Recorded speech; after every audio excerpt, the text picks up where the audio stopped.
গতকাল শনিবার 31শে ডিসেম্বর মুন্সিয়ার বাজার জামশেদ মজুমদার ভাইয়ের আসার কথা ছিল। জামশেদ মজুমদার ভাই আসে নাই। তো উনি সন্ধ্যা এশারের পরে বসার কথা ছিল, এই ময়দানটা ছিল, এখানে আসার কথা ছিল, উনি আসে নাই। তো শেষে মাহফিল কমিটি কি বলে শুনুন। দুঃখের সাথে দুঃখ জানাচ্ছি যে আপনারা আমাদেরকে ক্ষমা করবেন।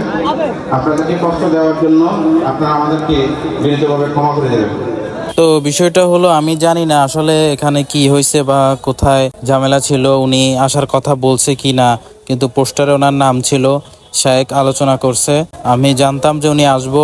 যতজন মানুষ ছিল এখানে অনেক মানুষ ছিল, সবাই মনে করছে উনি আসবে, সবাই ওনাকে একবার সামনে দেখার জন্যই আসছে। এখন আমি জানি উনি অনেক ভালো একজন মানুষ, কিন্তু এখন উনি কেন আসে নাই বা এখানে পিছনে কারণ কি, এটা আসলে উনি ভালো বলতে পারবে।